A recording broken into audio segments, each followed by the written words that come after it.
Resmi gabung Timnas Indonesia, pemain keturunan Korea Selatan langsung tebar ancaman.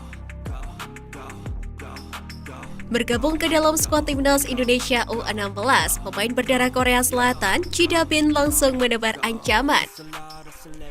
Pemuda berusia 16 tahun ini tergabung dalam Akademi Sepak Bola Asiop Apachinti. Pemanggilannya ke Timnas U16 Indonesia juga bukan tanpa alasan. Pemuda yang satu ini dinilai memiliki potensi seiring reputasinya sebagai pesepak bola yang luar biasa di usianya yang masih muda. Hal itu terlihat dari sederet prestasi yang didapat. Postingan akun Instagram pribadi Da-bin juga dipenuhi dengan momen-momen saat dirinya menerima gelar. Tak sampai di situ, Ji Ha-sik selaku ayah sang pemain juga aktif membagikan momen sang anak mendulang prestasi di dunia sepak bola lewat kanal YouTube pribadinya. Seperti salah satunya ketika Ji Da-bin menerima penghargaan pemain terbaik di turnamen U12 yang digelar pada tahun 2018 dan langsung diberikan Indra Syafri. Dokumentasi lain seperti saat sang pemain berlatih ketangkasan, Ji Da-bin juga tampil memukau bersama dengan tim pelajar DKI Jakarta pada waktu itu. Setelah bergabung dengan Timnas U16, awalnya pemain yang berposisi sebagai penyerang Timnas Indonesia U16 itu berharap dirinya bisa lebih kompak agar mampu tampil baik di Piala AFF U16 2022. Lebih lanjut, Ji Da-bin juga ingin dirinya bisa membawa Timnas Indonesia U16 keluar sebagai juara Piala AFF U16 2022. Pada Piala AFF U16 2022, Indonesia sendiri berada di grup A bersama dengan Vietnam, Singapura, dan juga Filipina. Semua laga yang berada di grup A nantinya akan berlangsung di Stadion Maguwo Harjo, Sleman. Pelatih Inggris kritik PSSI yang selalu mengintervensi Sintayong. Pelatih Inggris sebut Timnas Indonesia tidak akan maju jika Sintayong terus diintervensi PSSI. Hal ini disampaikan kala menyoroti isu yang menyebut PSSI akan meninggalkan Federasi Sepak Bola Asia Tenggara, kemudian bergabung ke Federasi Sepak Bola Asia Timur. Ya, Timnas Indonesia terus mendapatkan sorotan usai protes yang diajukan ke AFF karena kontroversi yang terjadi di laga Thailand versus Vietnam pada fase grup Piala AFF U19 2022. Laga itu diketahui membuat Timnas Indonesia U19 gagal melaju ke semifinal.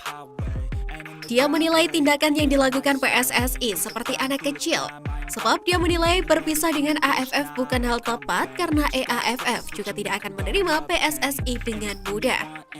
Dalam artikel yang ditulis media Vietnam itu, DRP juga menyoroti kiprah Sintayong bersama dengan Timnas Indonesia. DRP menilai Sintayong akan kesulitan untuk menangani Timnas Indonesia jika terus diintervensi oleh PSSI.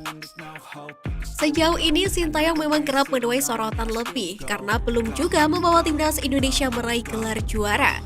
Pencapaian terbaiknya sejauh ini adalah membawa Timnas Indonesia menyabet status runner-up di Piala AFF 2020. Di luar itu, Sintayong berhasil membawa Timnas Indonesia lolos ke Piala Asia 2023. Timnas Indonesia U23 juga mampu meraih medali perunggu di SEA Games 2022. Sintayong ungkap penyebab Timnas Indonesia U19 kesulitan menang lawan tim besar. Timnas Indonesia U19 saat ini terus dimatangkan agar siap mentas di Piala Dunia U20 2023 yang digelar di tanah air pada tanggal 20 Mei hingga 11 Juni 2023 mendatang. Berbagai persiapan pun dilakukan, salah satunya dengan mengikuti berbagai turnamen. Tahun ini Cahya Supriyadi dan juga kawan-kawan sudah tampil di dua ajang bergengsi, yakni ajang Toulon Cup di Prancis dan juga Piala AFF U19 2022 yang baru pekan lalu selesai digelar di Jakarta dan Bekasi. Sayangnya hasil yang mereka dapat masih jauh dari kata memuaskan. Pada Rabu 20 Juli 2022, Sintayong pun melaporkan hasil evaluasi kinerja Timnas Indonesia U19 kepada PSSI. Salah satu kelemahan anak buahnya yang disorot juru taktik asal Korea Selatan itu adalah masalah mental mereka yang masih kurang percaya diri ketika menghadapi tim-tim besar. Kendati demikian, Sintayong menilai mentalitas Timnas Indonesia U19 perlahan-lahan mulai membaik. Contohnya saat bermain imbang 0-0 dengan Thailand dan Vietnam di Piala AFF U19 2022, di mana mereka lebih banyak untuk menguasai jalannya pertandingan.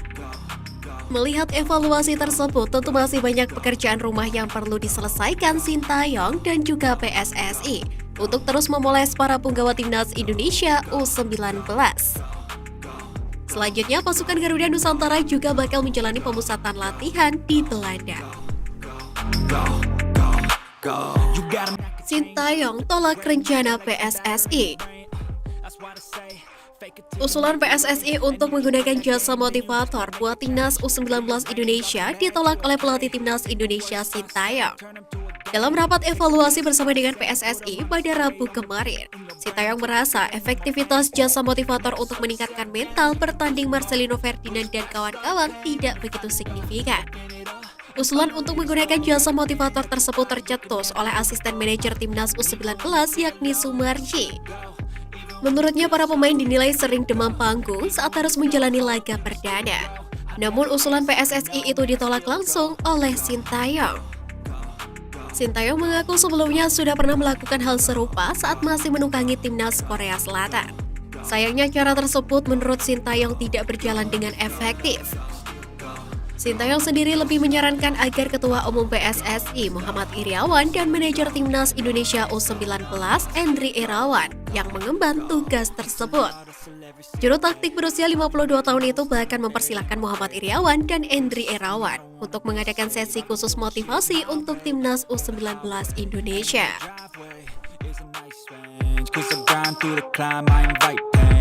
Never hear me, bitch, nah, I don't complain. Just gotta flip the switch and you can go and obtain anything you want, anything you need. Your mind's got the key ingredient, it's belief. They deceive with the negativity.